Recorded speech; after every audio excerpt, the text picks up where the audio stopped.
Puji Tuhan saudara, senang sekali dapat berjumpa dengan saudara. Ya saudara jumpa saya tidak bisa lihat saudara. Mudah-mudahan wajah saya menjadi berkat bagi saudara. Saudara, saya mau katakan sesuatu, yaitu di dalam hati saya selama ini berdoa. Sesuatu saya cukup yakin bahwa dunia yang kita hidup akan berubah. Dan tidak lagi seperti sebelumnya saudara. Wabah COVID-19 ini telah mempengaruhi keadaan dunia sedemikian rupa saudara.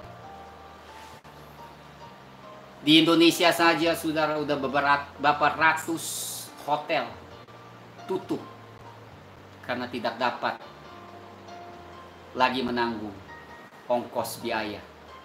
Kemudian restoran dan banyak perusahaan saudara yang bangkrut.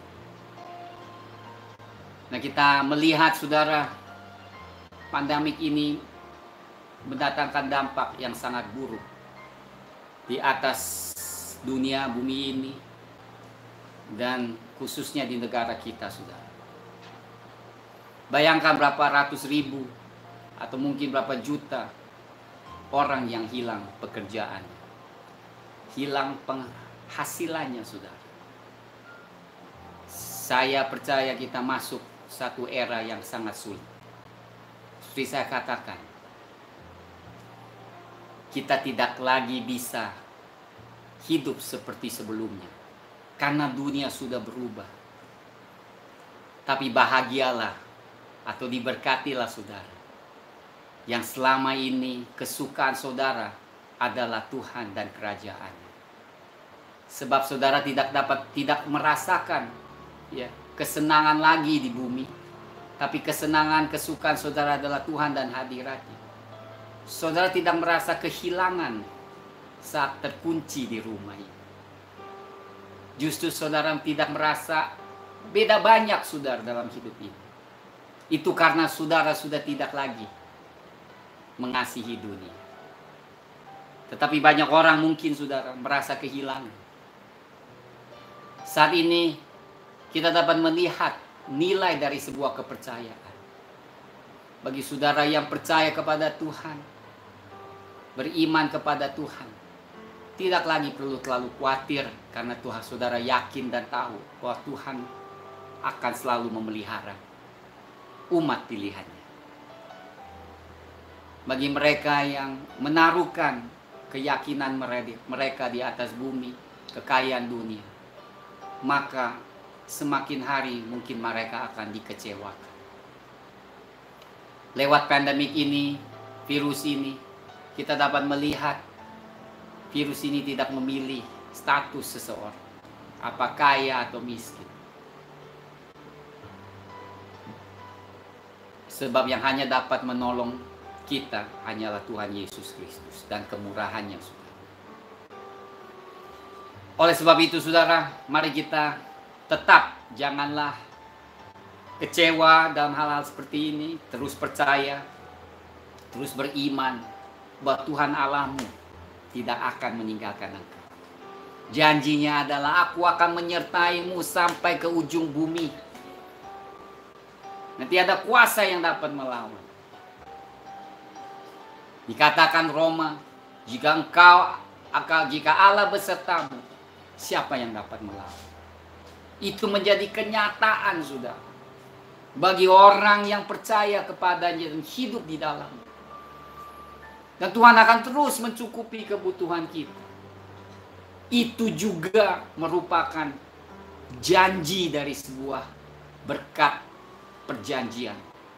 Luar biasa sudah. Nah, hari ini kita akan teruskan firman Tuhan, yaitu janji Allah yang kekal. Kenapa saya selalu katakan yang kekal? Kenapa saya mau menekankan kekekalan itu dalam sebuah perjanjian? Karena jika saudara benar-benar mengerti dan mengimani, maka saudara tidak akan lagi takut apapun yang terjadi di sekitar saudara. Bukan karena kita hebat, tapi karena Dia telah berjanji dan telah dimeteraikan oleh darah anak domba Allah.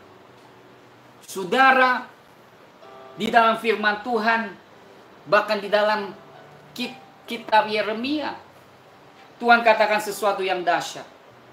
Dia katakan kalau engkau bisa mengubahkan janji itu dengan malam, dengan hari, berarti kalau saudara bisa mengubah hari dan malam, maka perjanjianku akan juga bisa diganti atau bisa berubah. Tidak ada manusia yang bisa menggantikan malam menjadi terang hari ataupun pagi hari menjadikan malam. Tidak ada kuasa itu. Berarti apa?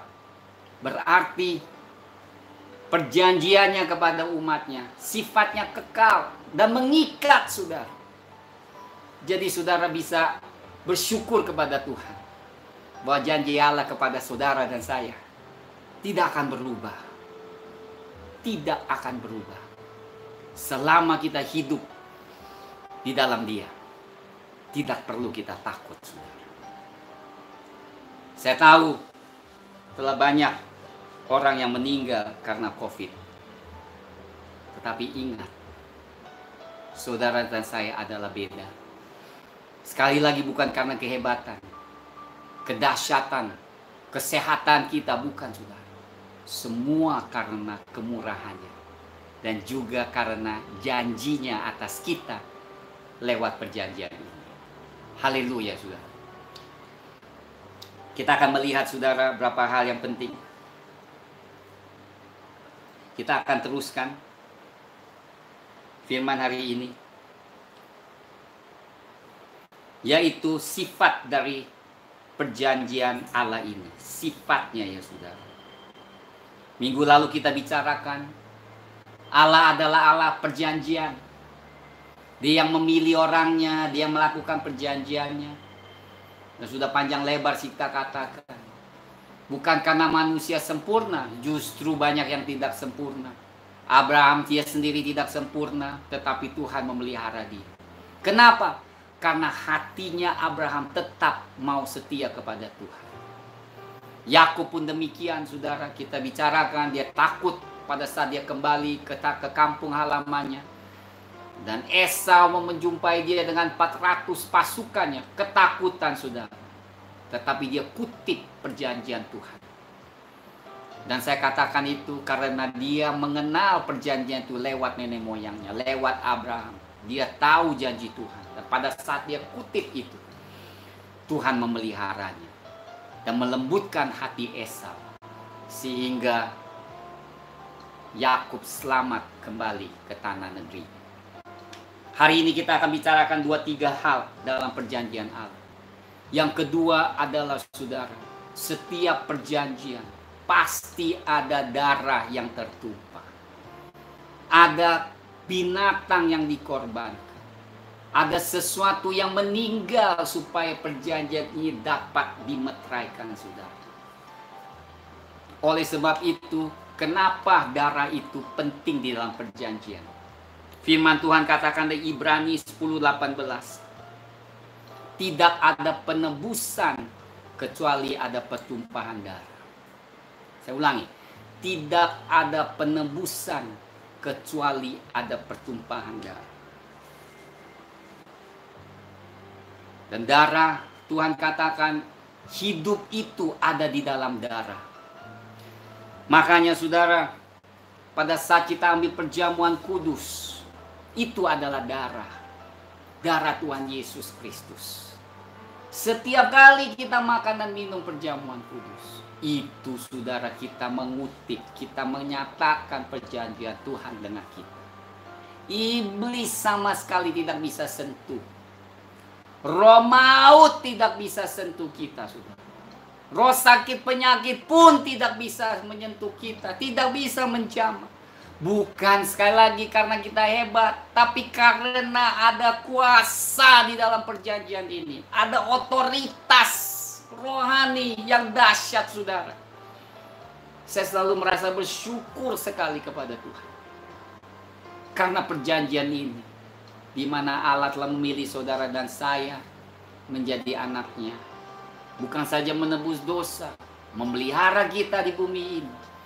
memberikan hidup yang kekal dan berkelimpahan. Siapa seperti umat Allah yang hidup damai, tentram, dan percaya penuh kepada Tuhan? Apapun yang terjadi, kita yakin Tuhan beserta kita. Ada 5 hal kita akan melihat, saudara. Lihat kita di Noah, ya, di Nuh. Kita bilang ada 5 perjanjian, dan 5 ini, saudara, kita akan melihat di mana darah itu ditumpahkan setiap kali ada perjanjian. Di Kejadian 8 ayat 20, kita baca sedikit Kejadian 8:20. Saya percaya kita banyak waktu di hari Minggu ini, jadi saya akan lebih panjang mempelajari firman, menguraikan firman Tuhan. Nuh, setelah air bah itu surut, Nuh keluar dari bahteranya. Dan keluar, apa yang dia lakukan, saudara? Lihat apa yang dia lakukan. Ayat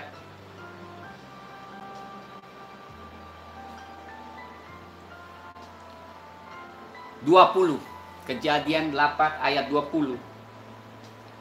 Dikatakan lalu Nuh mendirikan mezbah bagi Tuhan. Dari segala binatang yang tidak haram dan dari segala burung yang tidak haram diambilnya adalah beberapa ekor. Lalu ia mempersembahkan korban bakaran di atas mezbah itu. Sudah bayangkan, binatang itu sudah sangat terbatas, hanya berapa ekor saja. Yang tidak najis itu, istilahnya binatang yang tidak najis itu memiliki 7 pasang.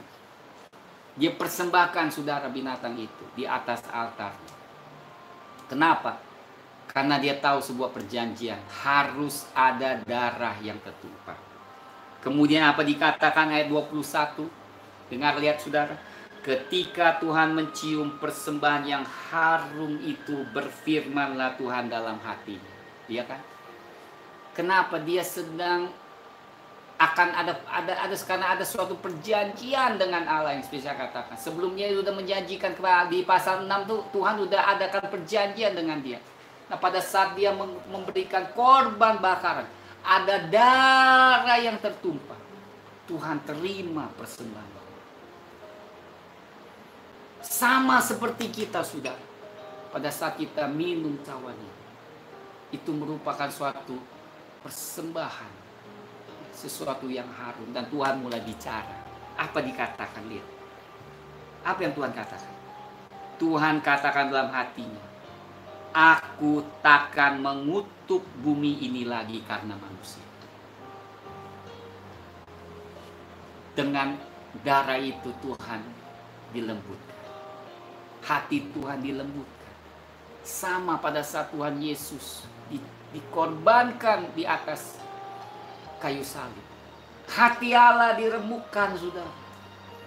Sehingga kita yang jahat, yang seharusnya dihukum kekal, tetapi karena persembahan Tuhan Yesus, darah yang tertumpah, hati Tuhan, hati Allah Bapa dilembutkan.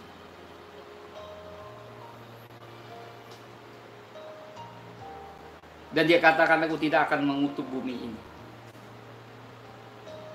Aku takkan membinasakan lagi segala yang hidup seperti yang telah kulakukan. Dan kita tahu, saudara, setelah Nuh itu, bumi tidak pernah lagi banjir seperti sebelumnya. Ya, banjir sedikit-sedikit, tapi tidak sampai menutupi gunung, saudara, yang melenyapkan, yang membunuh semua kehidupan. Kenapa? Karena Allah telah berjanji denganmu. Ada darah yang tertumpah. Darah itu berkuasa. Saya makanya kenapa sarankan, saudara, saat-saat ini tetap kita harus pakai masker, mungkin kita terus menjaga cuci tangan selalu. Tetapi kuasa yang sebenarnya yang melindungi kita adalah janji Allah, khususnya di dalam perjamuan kudus ini. Kedua, kita lihat Abraham. Lihat Abraham pada saat Allah mengadakan perjanjian. ada darah lagi yang tertumpah. Lihat ya saudara, pasal 15 Kejadian. Di Kejadian pasal 15,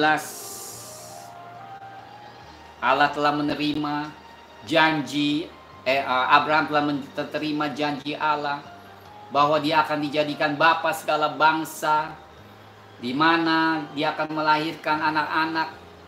Tetapi lihat saudara apa yang terjadi. Bertahun-tahun dia menantikan. Kemudian ayat 5. Lalu Tuhan membawa Abraham keluar serta berfirman. Dia katakan, coba lihat ke langit, hitunglah bintang-bintang jika engkau dapat menghitungnya. Maka firman-Nya kepadanya, demikianlah banyaknya nanti keturunanmu, saudara. Tuhan janji keturunan begitu banyak seperti bintang-bintang, tapi pada saat itu satu anak pun tak ada. Tetapi Abraham percaya. Nah ini sudah. Sekalipun belum lihat, tapi Abraham sudah percaya. Kita harus percaya kepada Tuhan. Harus percaya. Kita nggak bisa lihat virus ini, tapi kita harus percaya. Kuasa darah Yesus lebih besar. Itu suatu keyakinan. Kenapa bisa yakin? Karena saudara dan saya mau hidup di dalam perjanjian. Nah, apa yang dikatakan? Ayat 7. Akulah Tuhan yang membawa engkau keluar dari Ur Kasdim untuk memberikan negeri ini kepadamu menjadi milikmu. Kata Abraham, ya Tuhan Allah, dari manakah aku tahu bahwa aku akan memilikinya? Abraham tanya, bagaimana aku bisa tahu ini adalah milikku, ini tanah perjanjian milik keturunan. Nah, di sini sudah apa yang dikatakan? Lihat ayat 9. Bagaimana kita tahu bahwa surga nanti kita akan masuk dan diberikan kepada kita, ya? Bagaimana kita tahu? Lihat sudah. Firman Tuhan kepadanya, ambillah bagiku seekor lembu betina berumur 3 tahun, seekor kambing betina berumur 3 tahun, seekor domba jantan berumur 3 tahun, seekor burung seturbul dan seekor anak burung merpati. Diambilnyalah semuanya itu bagi Tuhan, dipotong 2, lalu diletakkannya bagi bagian itu yang satu di samping yang lain, tetapi burung-burung itu tidak dipotong 2. Ketika burung-burung buas singgah pada dagingnya binatang-binatang itu, maka Abraham mengusirnya.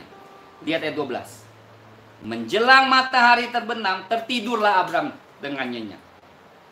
Lalu turunlah meliputinya gelap gulita yang mengerikan.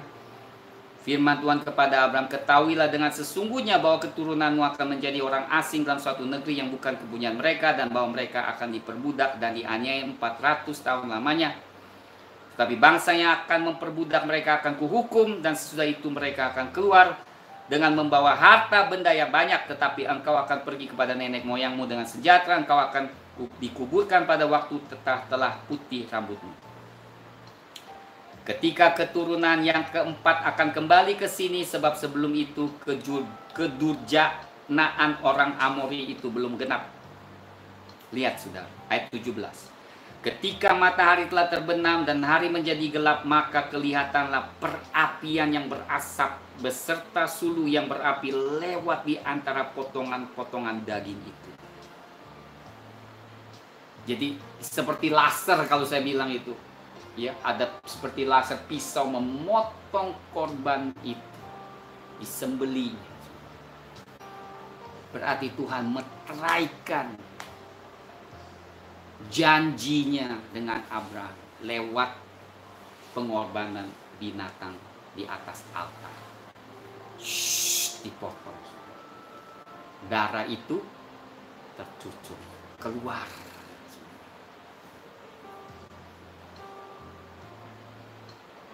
Kemudian dia katakan, pada hari itulah Tuhan mengadakan perjanjian dengan Abraham serta berfirman, kepada keturunanmu lah kuberikan negeri ini, mulai dari sungai Bersir sampai ke sungai yang besar itu, sungai Efrat. Abraham tidak yakin, Tuhan bagaimana aku tahu? Tuhan katakan, bawa binatang. Persembahan. Abraham menantikan Tuhan sampai ketiduran sudah. Seperti kita kadang-kadang doa tiduran, doanya kurang bagus, tetapi Tuhan tidak lupa perjanjian. Kemudian Abraham dikasih visi apa yang akan terjadi dalam keturunannya. Kenapa visi ini kelihatannya tidak baik? Supaya umat Israel tahu apa yang akan terjadi di kemudian hari, dan Allah tetap setia memelihara mereka. Allah tetap akan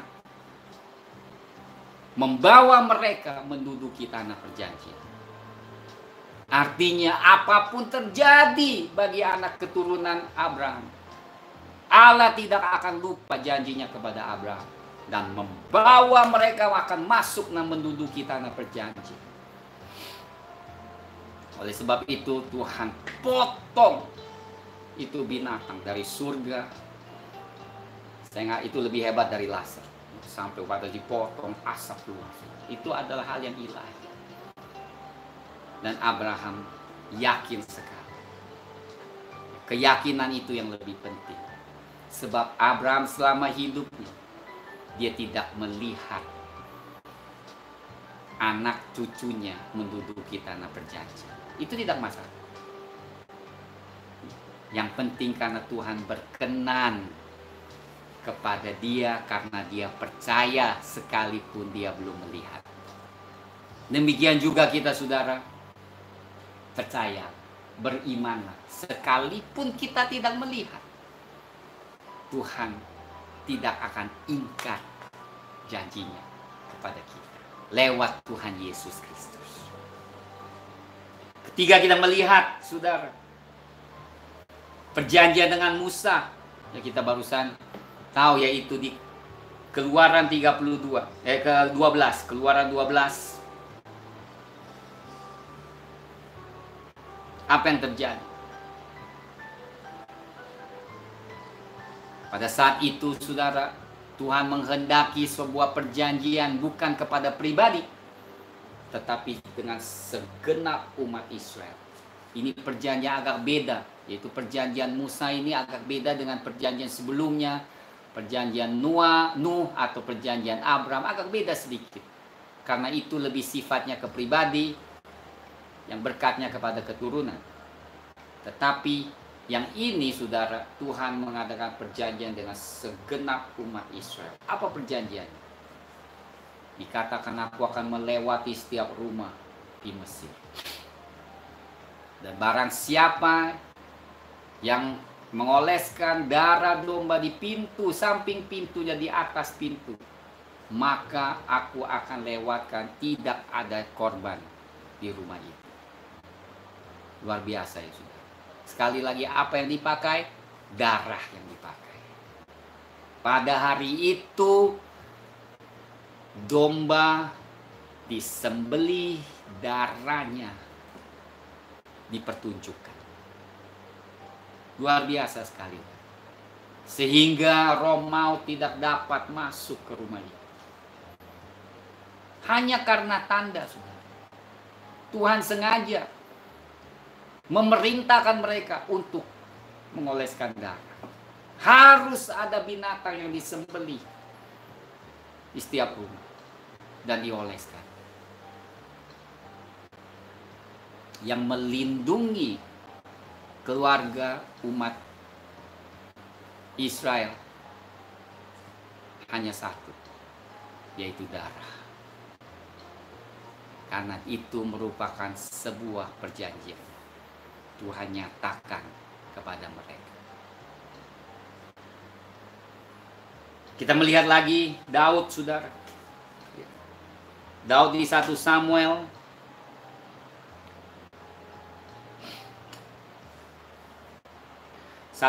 pasal 6, saudara, kita melihat Daud adalah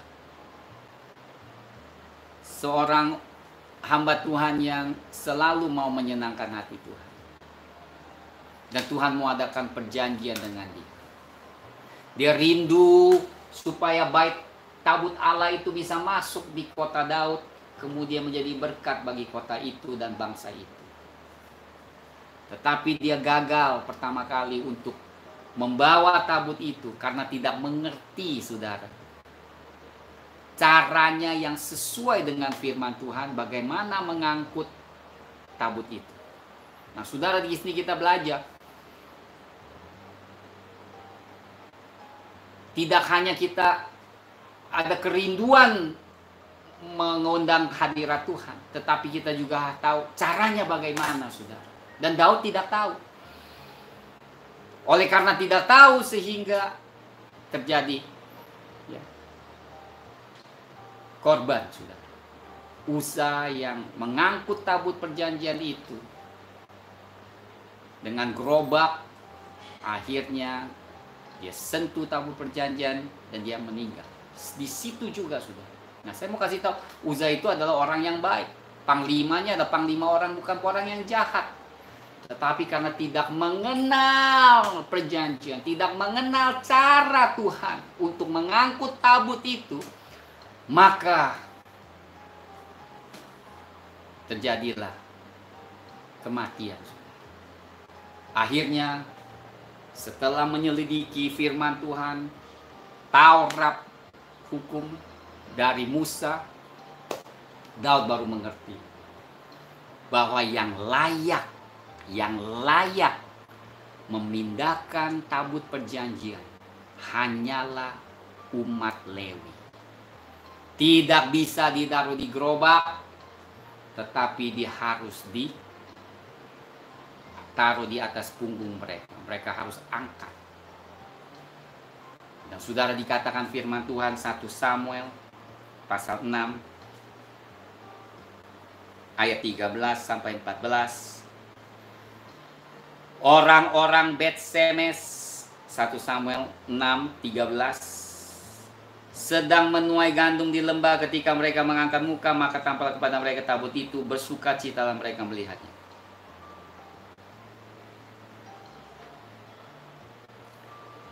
Kereta itu sampai ke ladang Yosua orang Bet-Semes itu dan berhenti di sana. Di sana ada batu besar. Mereka membelah kayu kereta itu dan mereka mempersembahkan lembu sebagai korban bakaran kepada Tuhan. Lihat, orang-orang suku Lewi menurunkan tabut Tuhan dengan peti yang ada di sebelahnya, yang di dalamnya ada benda-benda emas itu, lalu menaruhnya di atas batu besar itu. Dan pada hari itu orang-orang Bet-Semes mempersembahkan korban bakaran dan korban sembelihan kepada Tuhan. Lihat, Tuhan, mereka harus persembahkan. Setiap 6 langkah dikatakan juga mereka harus persembahkan korban. 6 langkah mereka maju, dipersembahkan lagi, dipersembahkan lagi. Ada darah yang tertumpah, sudah, darah binatang. Dan Tuhan memberkati mereka. Dan pada saat itu Daud mengerti bahwa tabut itu harus diangkat dan dipindahkan oleh umat Lewi. Dan terakhir, Tuhan Yesus Kristus. Tuhan Yesus Kristus beda dengan perjanjian sebelumnya. Sebab sebelum dia meninggal, sebelum dia disalibkan, dia perintahkan kepada murid-muridnya atau institusikan perjamuan kudus. Karena ini bukan darah binatang, melainkan darah anak domba yang sifatnya kekal. Dia beda ya dengan yang lain. Dia mati 2000 tahun yang lalu, tidak berarti hanya berlaku 2000 tahun yang lalu, karena Allah itu sifatnya kekal. Makanya barang siapa yang percaya dan datang kepadanya, darah itu terus berlaku sepanjang kekekalan. Pengorbanannya itu kekal sifat. Dia mati dan bangkit, sehingga setiap orang yang percaya kepadanya diberikan keselamatan. Nah, makanya Tuhan Yesus berikan perintah, ini rotiku, ini adalah darahku, adalah perjanjian baru. Saudara, darah ini lebih hebat dari darah anak domba, dari domba, darah binatang. Lebih hebat lagi yang apa kita bisa dioleskan di pintu karena darah ini. Pada saat kita minum, dia mengalir di dalam kita, menutup bungkus kita, memberi perlindungan kepada kita. Makanya anak-anak pun, saudara, keluarga, datang ke meja Tuhan, ambil perjamuan kudus ini. Demikian, saudara, hari ini kita sampaikan tentang darah ini yang saya anggap amat penting di dalam sebuah perjanjian. Dan supaya saudara lebih yakin lagi, saudara, pada saat saudara memakan roti dan meminum darah ini, saudara mengerti benar berkat perjanjian yang diberikan kepada saudara dan saya lewat darah Tuhan Yesus Kristus. Lebih hebat, saudara, dari cuci tangan, kumur mulut dengan air garam. Ya, saudara mau lakukan bisa. Tetapi saya mau katakan, dengan mengambil perjamuan kudus, kuasanya jauh lebih besar dari segala cara yang dunia sarankan kepada saudara. Karena kita bukan hidup di dalam hukum mati dan dosa. Kita hidup di dalam hukum roh, dalam kehidupan Yesus Kristus. Beda, saudara. Saya mau anjurkan saudara, kita tuh beda.